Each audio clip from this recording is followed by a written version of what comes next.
श्री गुरुचरित्र अध्याय 39. अश्वत्थ महात्म्य. 60 वर्षाच्या वंदेस संतान प्राप्ती. ओम श्री गणेशाय नमः. श्री सरस्वते नमः. श्री गुरुभ्यो नमः.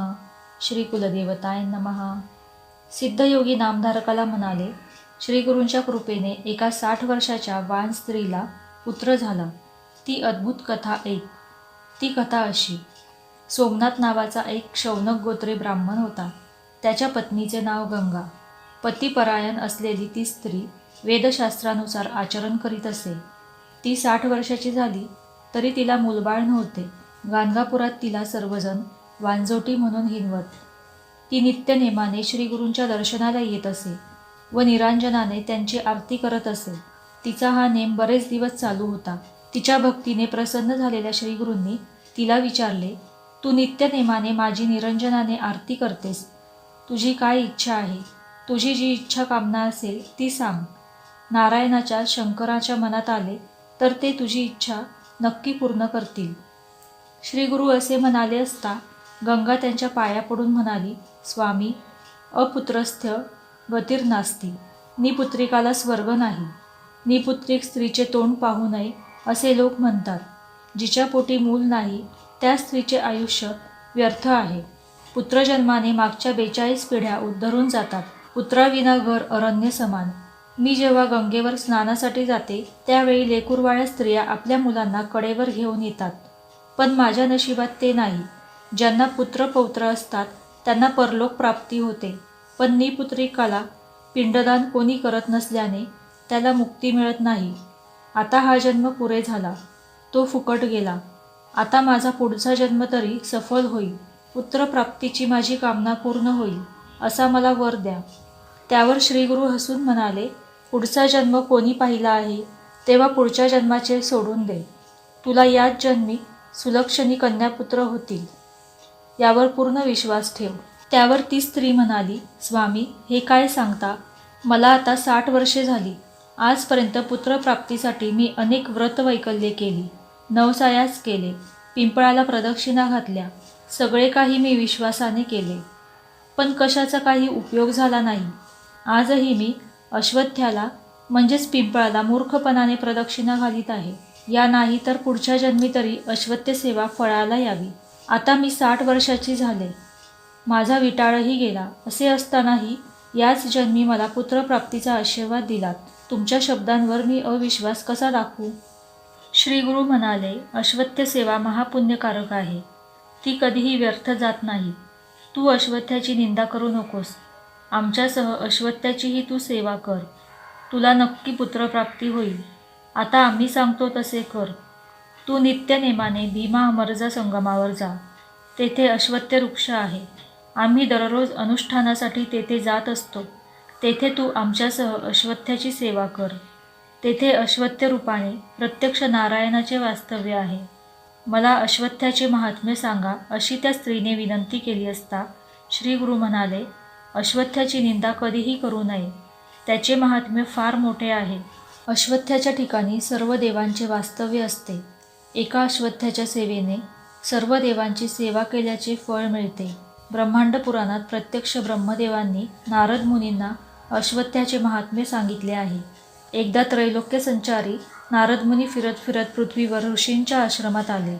नारद मुनींना पाहून सर्व ऋषींना अतिशय आनंद झाला. त्यांनी नारद मुनींचे उत्तम स्वागत केले. मुनिवर्य, आम्हाला अश्वत्थाचे महात्म्य सांगा अशी सर्व ऋषींनी विनंती केली असता नारद मुनी म्हणाले, प्रत्यक्ष ब्रह्मदेवांनी मला अश्वत्थ महात्म्य सांगितले आहे, तेच मी तुम्हाला सांगतो. अश्वत्थ म्हणजे प्रत्यक्ष नारायण होय. तो विष्णू स्वरूप आहे. त्याच्या मुळाशी ब्रह्मदेव, बुंध्यामध्ये विष्णू व शेंड्यावर रुद्राचे वास्तव्य असते. त्याच्या फांद्यांमध्ये दक्षिणेला शंकर, पश्चिमेला विष्णू, उत्तरेला ब्रह्मदेव व पूर्वेला इंद्रादी सर्व देवदेवता वास्तव्य करतात. त्याच्या सर्व शाखा फांद्यांवर आदित्य नित्य निवास करतो. त्याच्या मुळ्यांत गो, ब्राह्मण, सर्व ऋषी, वेद आणि यज्ञ यांचे वास्तव्य आहे. पूर्वेकडील शाखांवर सर्व नद्या व सप्तसागरांचे वास्तव्य आहे. ओंकार स्वरूप अश्वत्थ्याचे अ हे मूळ, उ म्हणजे बुंधा आणि म म्हणजे फळे फुले होत. त्रैमूर्तीचे वास्तव्य असलेल्या या पवित्र वृक्षावर एकादश रुद्र व अष्टवसू असे सर्व देव आहेत. म्हणूनच अश्वत्थ्याला कल्पवृक्ष म्हणतात. एका अश्वत्थ्याची सेवा केली तर या सर्व देवदेवतांची सेवा घडते व त्यांच्या कृपेने श्रद्धाळू लोकांचे सर्व मनोरथ सिद्धीला जातात. मनातील सर्व इच्छा पूर्ण होतात. अश्वत्थ्याचे महात्म्य अगाध आहे. मग नारद मुनींनी अश्वत्थ्याची सेवा कशी करायची ते समजावून सांगितले. नारद मुनी म्हणाले, अश्वत्थ सेवा व्रताला गुरु, शुक्र व चंद्रबळ असणाऱ्या चैत्र, आषाढ व पौष महिन्यात या व्रताला प्रारंभ करावा. गुरु शुक्राचा अस्त असताना व चंद्रबळ नसताना या व्रताला प्रारंभ करू नये. याशिवाय इतर महिन्यात दिनशुद्धी पाहून उपासपूर्वक शुचिर्भूतपणे या व्रताला सुरुवात करावी. रविवारी, सोमवारी, शुक्रवारी, संक्रांतीच्या दिवशी, संध्याकाळी, रिक्त स्थितीस, तिसऱ्या प्रहरी, पर्वणी काळी, व्यतिपात योग असताना, वैधूती इत्यादी अशुभ दिवशी अश्वत्थ्याला स्पर्श करू नये. करणाऱ्याने सदैव शुचिर्भूत असावे. द्यूतकर्म, असत्य भाषण करू नये. परनिंदा, वितंडवाद टाळावा. प्रातःकाळी सचेल स्नान करावे. श्वेतवस्त्र परिधान करावे. अश्वत्थ्याखालची जमीन गोमायाने सारवावी. त्यावर सुंदर रांगोळ्या काढाव्यात. त्या रांगोळ्यात कमळादी शुभाकृती काढाव्यात. शुद्ध जाळणे जलाने भरलेले 2 कलश त्या रांगोळ्यांवर स्थापन करावे. त्या दोन्ही कलशात गंगा व यमुना या नद्या आहेत असा संकल्प करावा. त्या कलशांची गंधाक्षत पुष्पांनी पूजा करावी. पुण्य वाचन करून आपल्या इष्ट कामनेचा उच्चार करावा. मग कलशांनी पाणी आणून अश्वत्थ्याला 7 वेळा स्नान घालावे. मग पुन्हा स्नान करून अश्वत्थ्याची पुरुष सूक्त मंत्रांनी षोडशोपचारे यथासांग पूजा करावी. त्यावेळी लक्ष्मीसहित अष्टभुजा नारायणाचे ध्यान करावे. सर्व देवदेवतांना आवाहन करावे. मग अश्वत्थ नारायणाला वस्त्राने किंवा सूटने वेढे घालावेत. मग पुरुष सूक्त म्हणत मंदगतीने अश्वत्थ्याला प्रदक्षिणा घालाव्यात. यामुळे सर्व संकटे नाहीशी होऊन इष्टकामना पूर्ण होतात. प्रदक्षिणा पूर्ण झाल्यानंतर साष्टांग नमस्कार घालावा. या प्रदक्षिणांचे फळ काय सांगावे. प्रदक्षिणा घालताना पदोपदी अश्वमेघ यज्ञ केल्याचे फळ मिळते. ब्रह्महत्यादी महापातकांचा नाश होतो. सर्व प्रकारच्या व्याधी नाहीशा होतात. जन्म, मृत्यू, जरा, व्याधी नाहीशा होतात. संसार भय राहत नाही. ग्रहपीडा होत नाही. ज्याला पुत्राची इच्छा असेल त्याला उत्तम पुत्रसंतान प्राप्त होते. शनिवारी अश्वत्थ वृक्षाखाली मृत्युंजय जप केला असता अपमृत्यू टळतो. पूर्ण आयुष्य प्राप्त होते. अश्वत्थ वृक्षाखाली बसून शनी अष्टक स्तोत्र म्हटल्यास शनीची पीडा होत नाही. 7.5चा त्रास होत नाही. अश्वत्थ वृक्षाखाली मंत्रपाठ केल्यास वेदपठणाची पुण्य मिळते. जो अश्वत्थ्याची स्थापना करतो त्याची 42 कुळे उद्धारून स्वर्गाला जातात. अश्वत्थ वृक्ष तोडणे महापाप आहे. असे कृत्य करणारा मनुष्य आपल्या पितरांसह नरकात जातो. अश्वत्थ वृक्षाखाली होम हवन केले असता महायज्ञाचे पुण्य प्राप्त होते. अश्वत्थ्याला जेवढ्या प्रदक्षिणा घातल्या असतील त्याच्या दशांश हवन करावे. हवनाच्या दशांश ब्राह्मण भोजन घालावे. हे सर्व केल्यानंतर व्रताचे उद्यापन करावे. सोन्याचा अश्वत्थ वृक्ष विधीपूर्वक ब्राह्मणाला द्यावा. सवत्स श्वेतधेनूचे ब्राह्मणाला दान द्यावे. अश्वत्थ्याखाली तिळाची रास करून वस्त्राने ती झाकावी व ती ब्राह्मणाला दान करावी. असे हे अश्वत्थ्याचे महात्म्य नारदांनी ऋषींना सांगितले. तेच श्रीगुरूंनी गंगाबाईला सांगितले. मग श्रीगुरू तिला म्हणाले, अश्वत्थ्याचे महात्म्य असे आहे, ज्याच्याजवळ भावभक्ती आहे त्याला शास्त्रोक्त फलप्राप्ती होईल. अशा प्रकारे श्रीगुरूंनी गंगाबाईला अश्वत्थ महात्म्य सांगितले. मग तिला ते म्हणाले, आता तू संगमावर जा व अश्वत्थ सेवा कर. तुला कन्यापुत्र प्राप्त होतील. त्यावर गंगाबाई म्हणाली, स्वामी, मी 60 वर्षाची वंध्या आहे.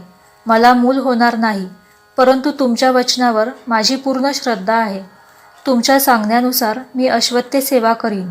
ती केवळ तुमच्यावर माझी श्रद्धा आहे म्हणून. मग गंगाबाई श्रीगुरूंना वंदन करून भीमा अमरजा संगमावर गेली. तेथे षटकुल तीर्थात स्नान करून ती यथाविधी अश्वत्थ सेवा करू लागली. तिने अश्वत्थ सेवा सुरू केली. त्याच्या 3ऱ्या दिवशी रात्री तिच्या स्वप्नात एक ब्राह्मण आला. तो तिला म्हणाला, तुझी इच्छा पूर्ण झाली आहे असे समज. आता तू एक कर. तू गाणगापुरात जा. तेथे श्रीगुरू आहेत. त्यांना तू 7 प्रदक्षिणा घालून नमस्कार कर. मग ते तुला जे देतील ते भक्षण कर. आता उशीर करू नकोस, लवकर जा. गंगाबाई स्वप्नातून जागी झाली. तिला सगळे स्वप्न आठवले. चौथ्या दिवशी अश्वत्थाची सेवा करून ती गाणगापुरास श्रीगुरूंच्याकडे आली. तिने श्रीगुरूंना प्रदक्षिणा घालून नमस्कार केला. श्रीगुरूंनी प्रसन्न हास्य करून तिच्या ओटीत 2 फळे घातली व तिला ते म्हणाले, ही फळे तू आनंदाने खा. तुझे काम झाले असे समज. आता तू भोजन करून जा. तुला मी कन्या आणि पुत्र दिले आहेत. तुझी इच्छा लवकर पूर्ण होईल. प्रथम व्रताचे यथासांग उद्यापन कर व मग ती फळे खा. श्रीगुरूंनी सांगितल्याप्रमाणे गंगाबाईने व्रताचे उद्यापन केले, दानधर्म केला. आणि काय आश्चर्य, ती 60 वर्षाची वंध्या गंगाबाई ऋतुमाती झाली. पुढे 3 दिवस श्वेतवस्त्र परिधान करून मौन व्रत स्वीकारून एकांतात राहिली. चौथ्या दिवशी सुस्नान करून ती आपल्या पतीसह श्रीगुरूंच्या दर्शनाला गेली. तिने श्रीगुरूंची यथासांग पूजा केली. तेव्हा श्रीगुरूंनी तिला पुत्रवती भव असा आशीर्वाद दिला. 5व्या दिवशी पतिसंग करून गर्भवती झाली. ही बातमी गावात सर्वांना समजताच त्यांना मोठे आश्चर्य वाटले. केस पिकलेली 60 वर्षांची वंध्या गर्भवती झाली. ही केवळ भक्तवर त्रयमूर्ती नृसिंह सरस्वतींची कृपा. त्यांची मनोभावे सेवा केली असता अशक्य काय, याची सर्वांना खात्री पटली. सोमनाथालाही खूप आनंद झाला. त्याने तिच्या गर्भारपणातील सर्व विधी यथासांग पूर्ण केले. यथाकाली ती प्रसूत झाली. तिला कन्यारत्न झाले. सोमनाथने खूप दानधर्म केला. 10 दिवसांनी गंगा आणि सोमनाथ आपल्या कन्येला घेऊन श्रीगुरूंच्या दर्शनाला आली. त्यांनी आपल्या कन्येला श्रीगुरूंच्या पायावर घातले. तेव्हा प्रसन्न झालेल्या श्रीगुरूंनी आशीर्वाद दिला, ही तुमची कन्या शतायुषी होईल. हिला परमज्ञानी पती मिळेल. हिला सर्व प्रकारची ऐश्वर्ये प्राप्त होतील. दक्षिणेचा राजा हिच्या दर्शनाला येईल. हिला पुत्रपौत्र प्राप्त होतील. श्रीगुरूंनी असा आशीर्वाद दिला असता गंगाबाई हात जोडून म्हणाली, स्वामी, तुमच्या कृपाशीर्वादाने मला कन्या झाली. आता मला पुत्र व्हावा अशी इच्छा आहे. श्रीगुरू म्हणाले, तुला कसला पुत्र हवा आहे? परमज्ञानी असा हवा असेल तर तो अल्पायुषी 30 वर्ष जगेल. तुला दीर्घायुषी पुत्र हवा असेल तर तो मूर्ख असेल. गंगाबाई म्हणाली, स्वामी, मला मोठ्या योग्यतेचा ज्ञानी पुत्र हवा आहे. त्याला 5 पुत्र व्हावेत. श्रीगुरूंनी तथास्तु म्हणून तिला तसा वर दिला. गंगा आणि सोमनाथ यांना अतिशय आनंद झाला. ती मोठ्या समाधानाने घरी परत गेली. पुढे यथावकाश सर्व काही तसेच घडले. गंगाबाईला ज्ञानीपुत्र झाला. कन्येचेही भविष्य खरे ठरले. तिच्या पतीने मोठमोठे यज्ञ केले म्हणून त्याचे दीक्षित असे नाव सर्वत्र झाले. श्री गुरुकृपा अशी आहे, जेथे श्रद्धा आहे तेथे फळ आहे. म्हणून सरस्वती गंगाधर सांगतात, लोक हो, श्री गुरूंची मनोभावे सेवा करा, म्हणजे सर्व इच्छा पूर्ण होतील. अशा रीतीने श्री गुरुचरित्रामृतातील अश्वत्थ महात्म्य 60 वर्षाच्या वंध्येस संतान प्राप्ती नावाचा अध्याय 39वा समाप्त. श्री गुरु दत्तात्रयार्पणमस्तु. श्री स्वामी समर्थ. जय जय स्वामी समर्थ.